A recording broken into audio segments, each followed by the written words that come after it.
So yeah, welcome to the Oscars, but I guess we should call this the Emmys.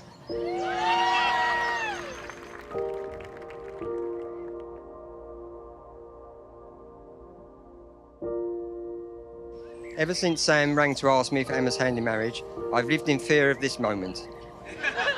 2 years of hell. It's given me many sleepless nights, but the moment has finally arrived, so here goes.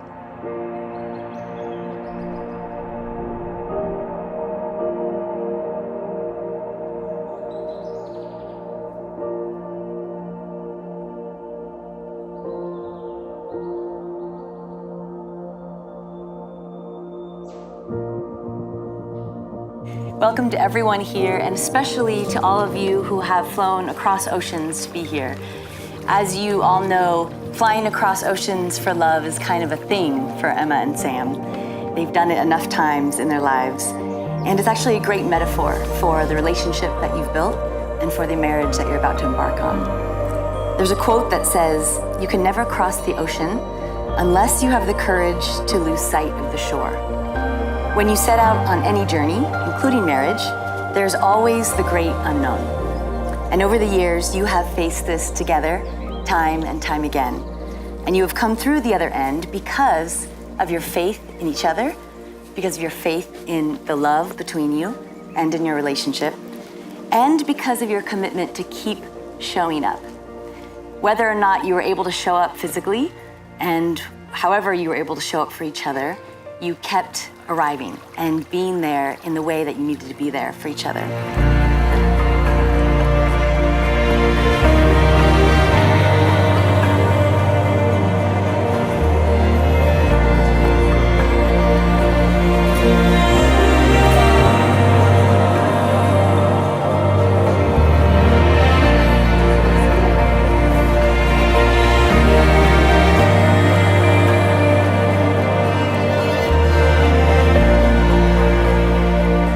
The moment Emma was born, she brought joy into our lives.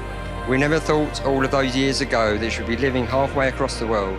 But when Al recognised Emma's talents and gave her the opportunity to come and work in San Fran, she grasped it with both hands, took the leap of faith into the unknown, and has never looked back.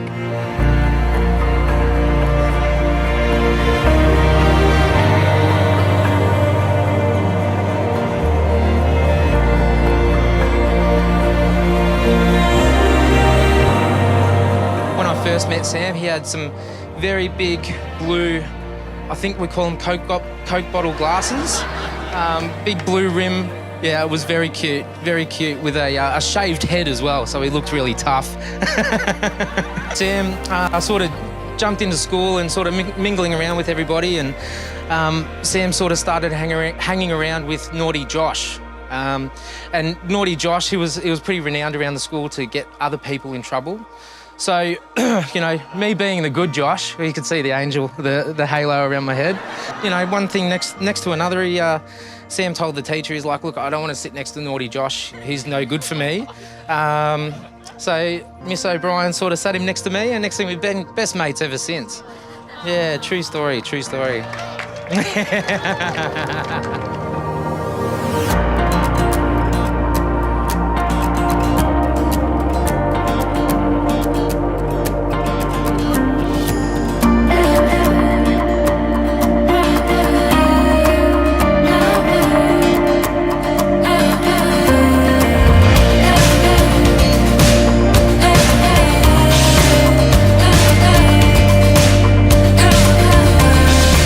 As you now segue into marriage, there will be countless opportunities to show up and show how much you care and show how much you love.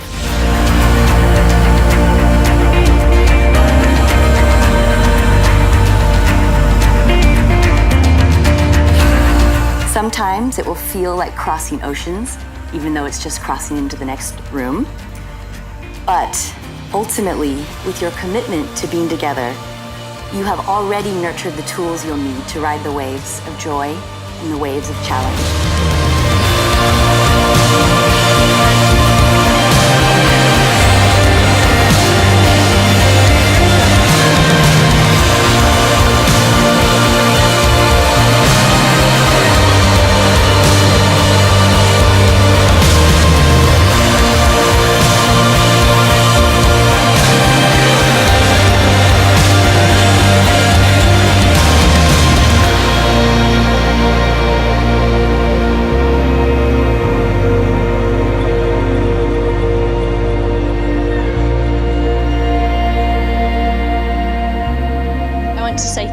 to my family for always being supportive of me, especially for encouraging my move to America. You have always pushed me to follow my dreams and passions. And Mum and Dad, you raised us to always try our best.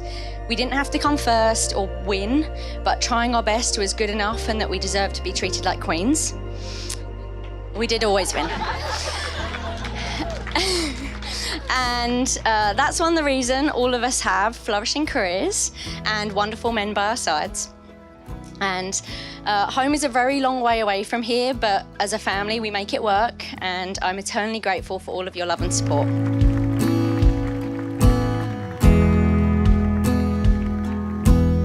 True love is boundless. Like the ocean, swelling within one, it spreads itself out, crossing all boundaries and frontiers, envelops the whole world.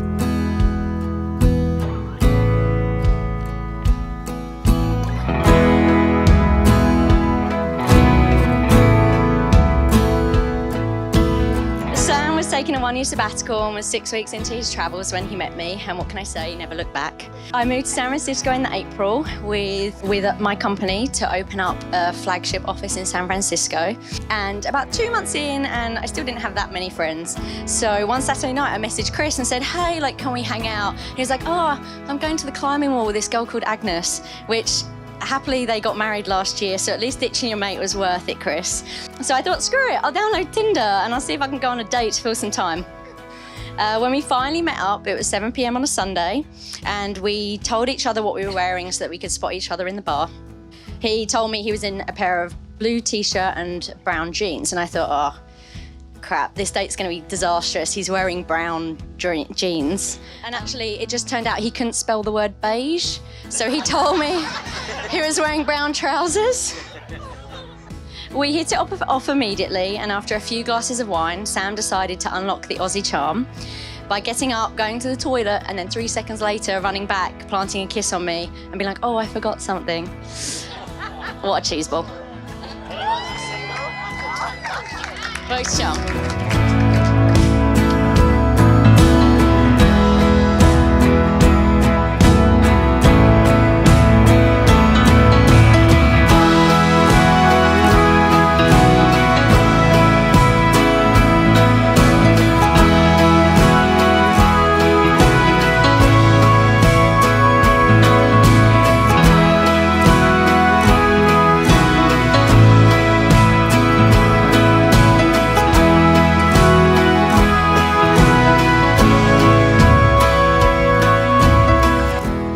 After 3 months of dating, I went back to the UK for Christmas and Sam was in Vegas with some friends. I got a very drunk call from Sam asking if he could come to England to spend Christmas with us. And 3 days later, on Christmas Eve, Sam landed and met my whole family. And by 5 p.m. on Christmas Day, we were all drunk from Jaeger bombs and singing and dancing in the kitchen. That was the day I knew I'd marry Sam.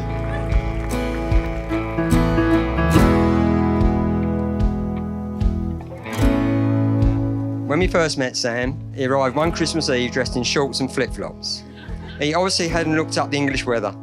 Sam fitted in with our family straight away, joining in with our Christmas dinner, drinking rituals at our local pub, and sharing his special dance move with us, which we have recordings of, quite a lot of actually.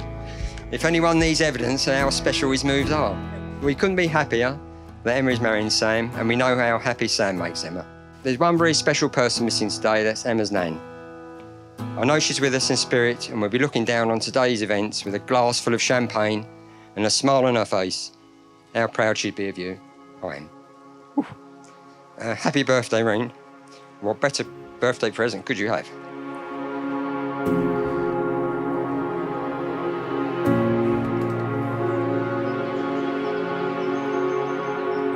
Emma, you are the most amazing person I've ever met. You're intelligent, incredibly beautiful, kind of funny, loving and supporting. You and I both know that I fell hard for you and keep following every day that passes. So Emma, I take you as you are, loving who you are now and who you are yet to become, because our love has no limits, no boundaries and no borders. I promise to celebrate your triumphs and more your losses as if they're my own. I promise to support your dreams, to always be your #1 cheerleader, and together I promise to create a home filled with learning, laughter, patience, and compassion. I will love you and have faith in your love for me through all of our years and all that life may bring us.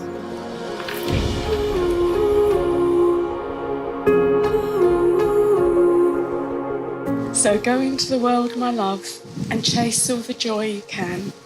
Just remember, you're still mine, dear Emma. I'm just sharing you with that man. I wish you all life's happiness, love, though now it's with another.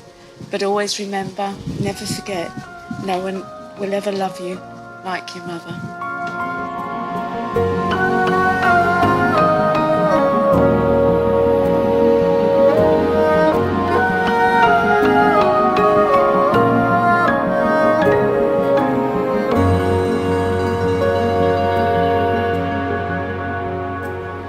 Sam, I feel like the luckiest girl in the world to be here with you. Before meeting you, I didn't believe in fate, but too many stars had to align for us to meet. And I believe that the universe brought us together, not to complete one another, but to allow us to become the best versions of ourselves. We've had to cross so many hurdles to get here today, but loving you is the easiest decision I've ever had to make. There are so many things I love about you. I love your ambition and determination to make the best life for us. I love how you're always my biggest cheerleader. I love how, without hesitation, you move to the other side of the world for me. I love how you respect my no makeup Sundays. I love seeing how much you love Daisy and knowing what a great dad you will be when we start our own family. I love how our relationship feels truly effortless. I love your carefree attitude and passion for life. And I love how much you love me and always make sure I know it. Today, in front of our closest family and friends from around the world, I want to make you some promises. I promise to always support your dreams. I promise to say sorry when I am wrong. Not often. I promise to always be open with you and tell you what is on my mind. I promise to keep snacks with me for when you get hangry. I promise to share the happy moments with you and lean on you in the sad ones. I promise to give you space when you need it. I promise we will, someday, get a German Shepherd. I promise to invest time in myself, in you, and in us. I promise to do better at covering the cheese before I put it back in the fridge. I promise to always push you. You are smarter than you ever give yourself credit for. And most importantly, I promise to love you unconditionally, no matter what life throws at us. I am so excited to finally be able to proudly say that I am your wife and continue this journey with you until the end of our days. When I am with you, nothing feels impossible. Sam, I choose you. And if I had 1,000,000 lifetimes, I would choose you every time.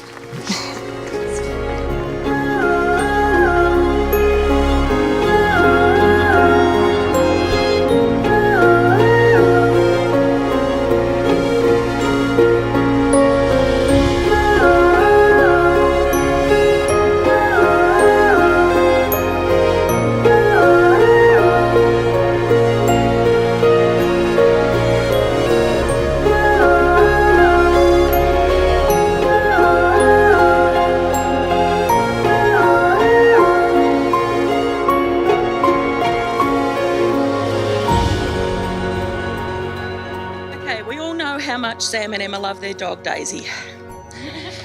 And when they asked me to do a reading at the wedding, I thought of all the scriptures and readings I had heard at these happy occasions in the past, but wanted to have something different. On cold winter nights, love is warm. It lies between you and lives and breathes and makes funny noises.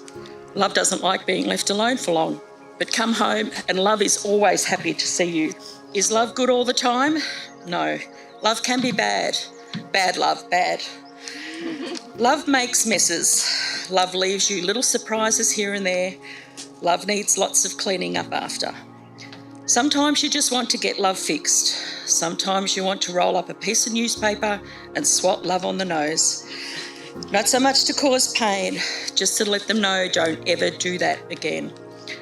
Sometimes love just wants to go out for a nice long walk because love loves exercise.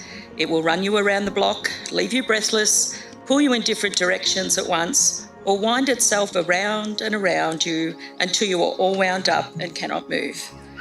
But love makes you meet people wherever you go. Throw things away and love will bring them back again and again and again. But most of all, love needs love, lots of it. And in return, love loves you and never stops.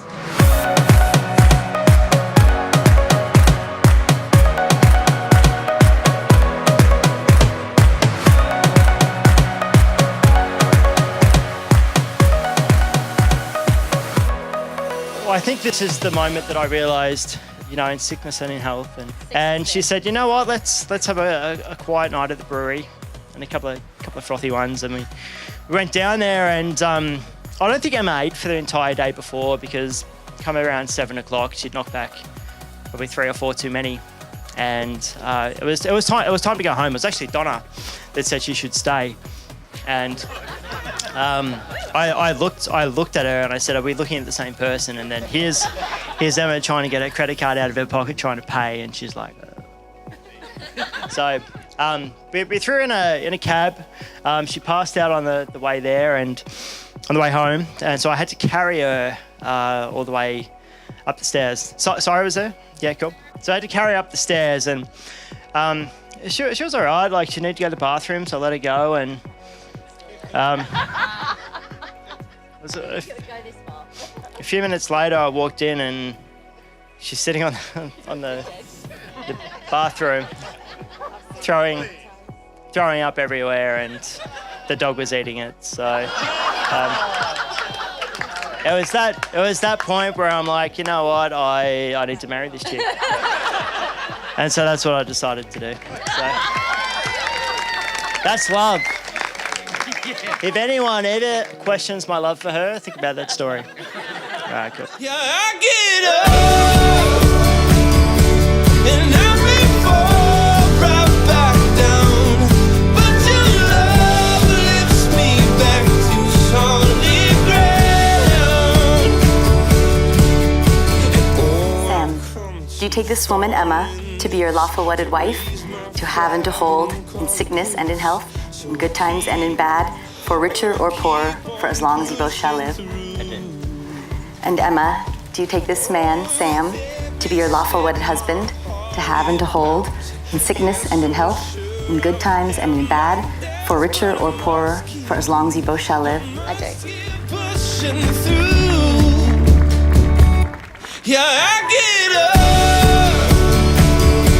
and I may fall. Since you came into my life, it's been amazing, and I'm really excited about what we have to look forward to in the future and everything that we do together. So if everyone would please raise their glasses, and I want this toast to be towards Mrs. Warhurst.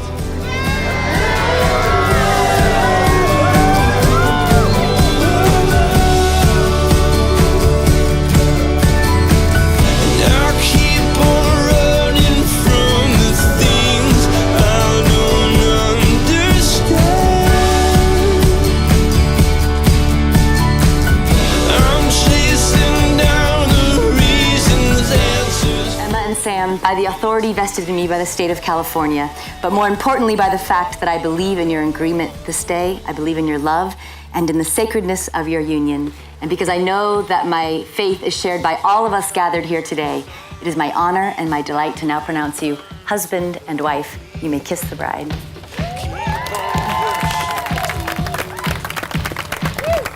Yeah,